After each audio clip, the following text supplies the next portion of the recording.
السلام عليكم. انا سوريا ودي قناة سوريا شانل، واحنا النهاردة هنعمل مع بعض السينابون رولز.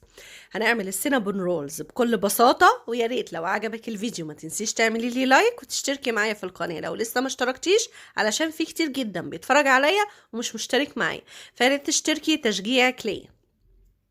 السينابون رولز من اجمل الحلويات، يعني انا عن نفسي بحبها جدا.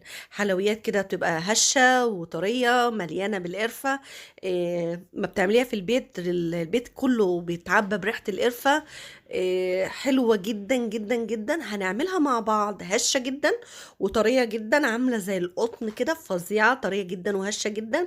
وهنقول على كل الخطوات اللي هتطلعوا معانا مظبوط، وان شاء الله هيعجبكم.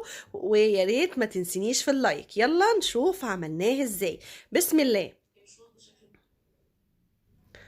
اول حاجة المقادير: عايزة 3 معالق كبار سكر، ومعلقة كبيرة بيكنج باودر، ومعلقة كبيرة خميرة فورية، و3 معالق كبار مليانين بودرة الكريم شانتيه، بتديله طعم حلو جدا وبتديله هشاشة حلوة جدا. نص كوباية زبدة سايحة، واتنين بيضة، وكوباية لبن، وكوباية مية، واربع معالق كبار مليانين لبن بودرة. هنزل بقى في البولة بتاعتي، هحط السكر، الخميرة، واللبن، والمية، ويا ريت يكونوا دافيين. ولو حابة تحطي الاتنين مية، كوبايتين مية براحتك، حابة تحطي واحدة وواحدة برضو براحتك. هقلبهم مع بعض شوية وهسيبهم من 3 ل 4 دقايق. حاولي بس الكوباية المعيارية تكون هي اللي بتعايري بيها كل المقادير. بعد ما سبتها 3 4 دقايق هنزل عليهم على طول ببقية المكونات.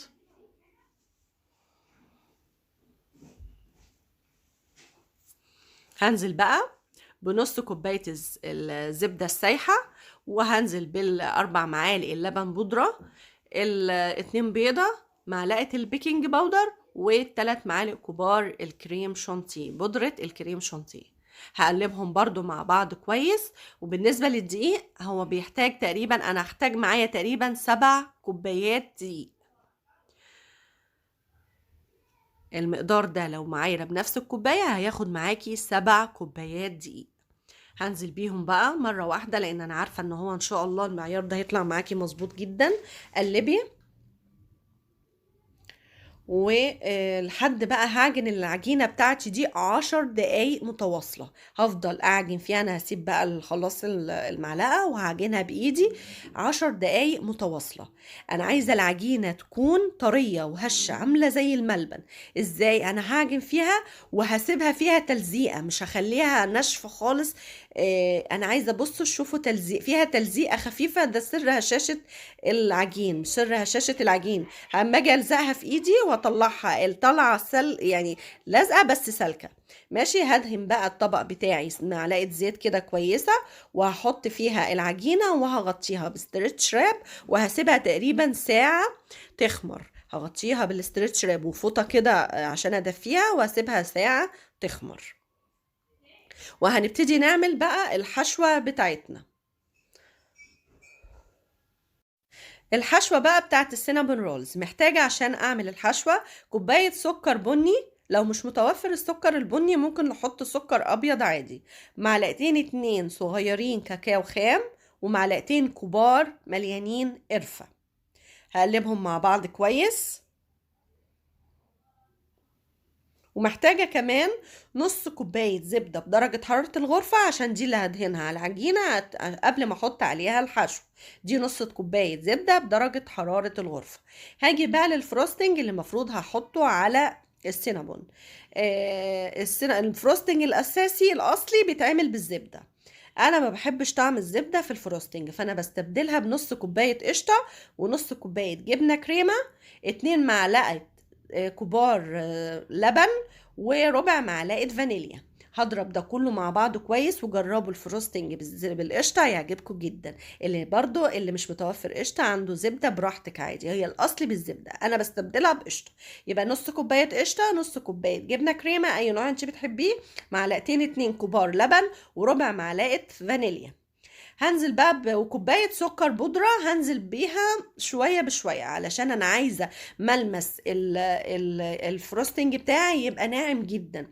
فانا هضربها وهحاول اغيب شوية في الضرب عشان اضمن ان السكر ما يقرقش معايا. يعني السكر لو ما انضربش كويس هتحسي بطعمه بيقرمش وانت بتاكليه، فانا مش عايزة خالص القرمشة دي، انا عايزاها يبقى فلافي خالص كده وسلس خالص.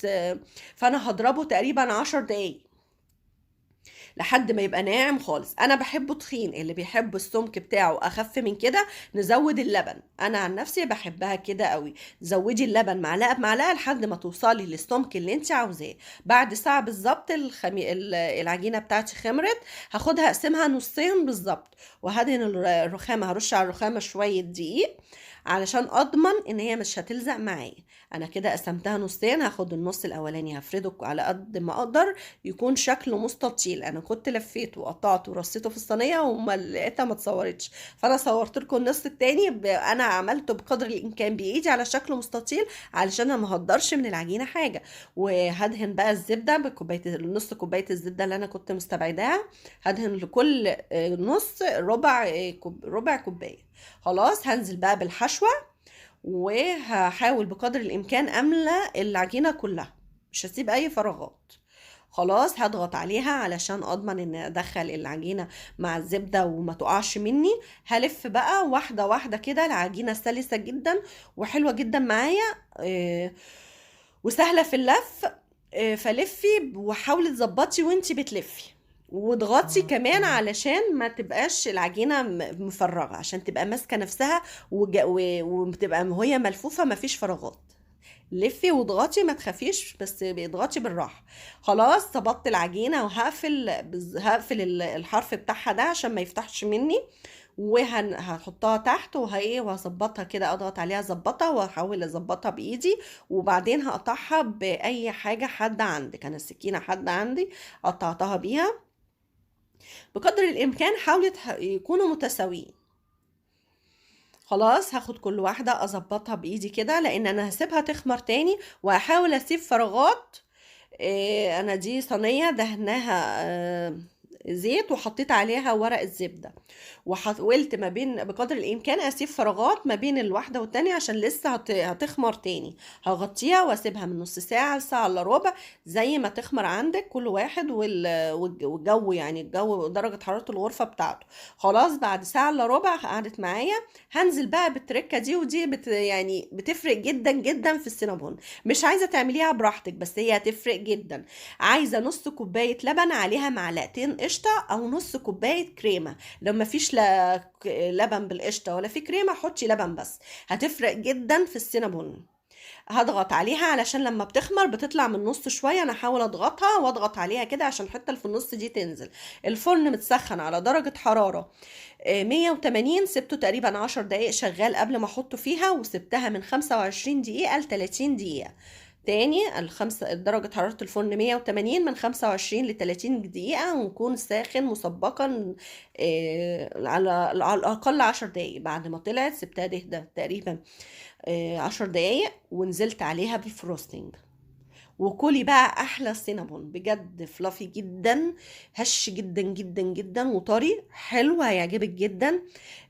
ريحته جميلة وانا جدا بحبه جدا جدا. يا رب يعجبكم وجربي الطريقة دي وبالخطوات دي، وانا قلت لك ايه اللي ينفع تستبعديه وايه اللي ما ينفعش تستبعديه، وانا بالظبط هكتب لك المقادير بالظبط في الديسكريبشن بوكس. وان شاء الله هيعجبك. ولو عجبك ما تنسيش تعملي لي لايك وتشتركي معايا في القناة، عشان في كتير جدا بيتفرج عليا ومش مشترك معايا، فياريت تشتركي تشجيعك ليا. شوفي قد ايه هش. حطيت عليه الصوص، انت بقى الصوصات زي ما انت عايزه. انا حطيت عليه صوص الشوكولاته او الكراميل زي ما انت بتحبي. انا عن نفسي بحبه من غير صوص خالص، انا بحبه بس بالفروستنج، واحلى سينابون ان شاء الله تاكليه. بحبكم كتير، اشوفكم بعدين، مع السلامه.